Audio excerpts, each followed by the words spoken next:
আল্লাহ রাব্বুল আলামিন বলছেন সকল মানুষ ক্ষতিগ্রস্ত, সবাই এই ক্ষতি থেকে বেঁচে থাকতে পারবে। কারা ক্ষতি থেকে বেঁচে থাকতে পারবে?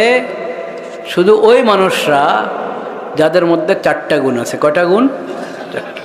4 গুণ যার মধ্যে আছে সেই ক্ষতি থেকে বেঁচে যাবে।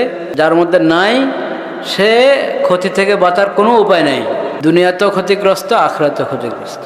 যদি লাভের রাস্তায় যেতে চাও, সফলতার রাস্তায় যেতে চাও, মুক্তির রাস্তায় যেতে চাও, তাহলে কটা সিফত থাকতে হবে? 4টা সিফত। ইল্লাল্লাযীনা আমানু 1, ওয়া আমিলুস সালিহাত 2, ওয়া তাওয়াসাউ বিল হক 3, ওয়া তাওয়াসাউ বিস সাবর 4। প্রথম হলো কি? ঈমান। ঈমান গ্রহণ করতে হবে, ইসলাম ধর্মে প্রবেশ করে পাক্কা মুমিন হতে হবে। ঈমান প্রথম সিফত কি? ঈমান। ইল্লাল্লাযীনা আমানু ওয়া আমিলুস সালিহাত, দ্বিতীয় হলো নেক আমল। দ্বিতীয় কি?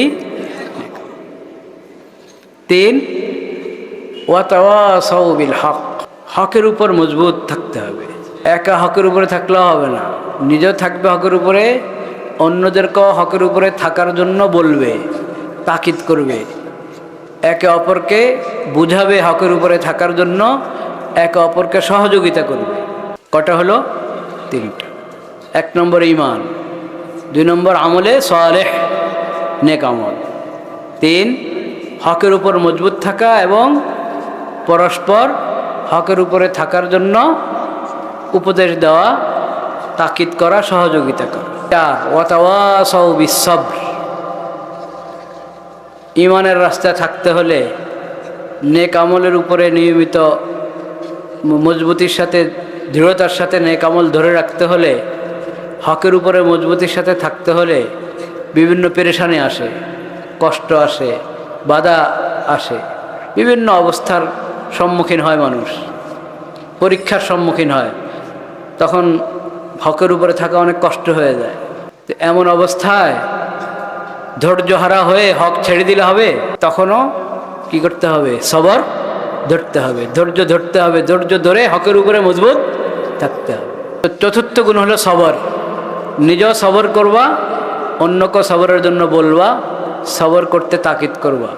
অধৈর্য হয়ে হক ছাড়া যাবে না। যেমন হালাতের সম্মুখীন হই, হকের উপরে মজবুত থাকবো, সবরের সাথে থাকবো। তাহলে ঈমান, নেক আমল, হকের উপরে মজবুত থাকার জন্য একে অপরকে তাকিদ করা, সহযোগিতা করা, এবং সবর অবলম্বন করার জন্য, নিজে সবর অবলম্বন করা, সবর অবলম্বন করার জন্য একে অপরকে তাকিদ করা এবং কি সহযোগিতা করা। এই 4টি গুণ যার মধ্যে থাকবে সে ক্ষতি থেকে বেঁচে যাবে, সে লাভবান। 4টি গুণ যার মধ্যে নাই সে ক্ষতিগ্রস্ত।